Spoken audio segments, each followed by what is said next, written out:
The Story You Haven't Heard, Part 2. Lily called me on a Wednesday before Christmas last year. I had just gotten home from school when she told me how serious your condition was. She sounded worried, and I became worried quickly too.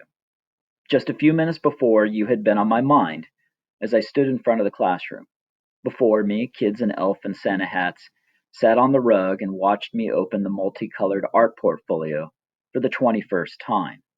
The cover, as you know, is coated in layers of swirling blue and red, streaks left by your fingertips, streaks that ended in bright spheres when you stopped a swirl and lifted your hand off the rough linen. When I trace them with my fingers, I can still feel the paint that you left to dry all those years ago. Kids often tell me they can too. Each and every time I've shared this treasure, the eyes of the art lovers before me grow wide. They sit up and they inch forward, and they watch me open the old cover to the first faded construction paper page. Like the others behind it, it's black, with fraying on an edge or two, and it's empty except for your name in white: C. Courtney. The afternoon in which Lily would call me, I gingerly turned the pages, showing the kids your many examples. I told the children that their artwork thus far would be made into a similar masterpiece portfolio. But I also told them that their finger painted portfolio would need to contain many blank pages after their work was mounted inside. Why? Said a kid. Because they do every year. Why? Because, I answered like I do every year, because you have many more masterpieces to be made, so we will need to stock it with plenty of blank pages at the end. That night, my student teacher assembled their portfolios as their Christmas gifts. She was glad to do it. Like other student teachers, she had made her own as well, and she was excited about the art projects she had planned for them to do later that year. The students were too. I knew they would be the day you handed it to me, the day I told you on your kitchen stool that I had been given a teaching contract. I clicked off my cell phone after Lily's call. I put a bag together and I drove to your house. Then I walked around the corner by the lamppost and stepped onto your stones designed to look like flower petals, up your staircase, and came to knock on your door. There was a well cared for orchid in the window to my left. It looked like it might open soon. Before I knocked, though, Lily pulled the door out from its frame, twisting just hard enough to the right to free it. I saw that she was worried. She gave me a warm hug. Your home has always fascinated me, Grandma, both as a boy and now as a man.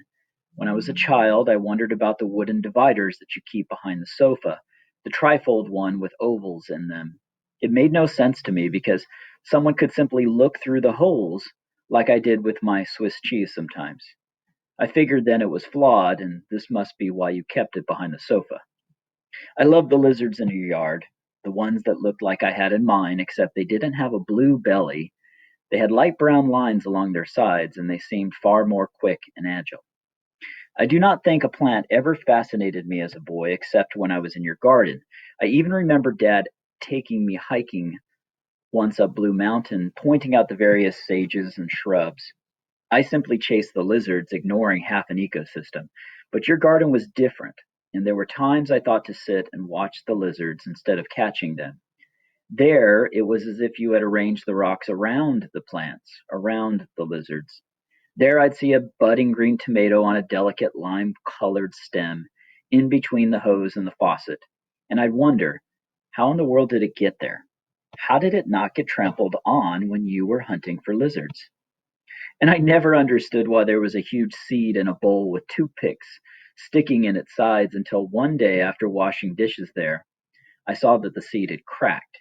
Underneath, the crack spread white, snaking roots that curled along the sides of the bowl. Above it, a small folded over shoot of green, which was edging out. You had told me once that if you swallow an apple seed, an apple tree would grow inside of you. I knew it was a joke, but it did make me wonder about the one on your windowsill. Were you worried about it growing inside of you? Because that made sense to me. I still didn't know what kind of seed it was until one day someone introduced me to my first avocado by giving me a half of one.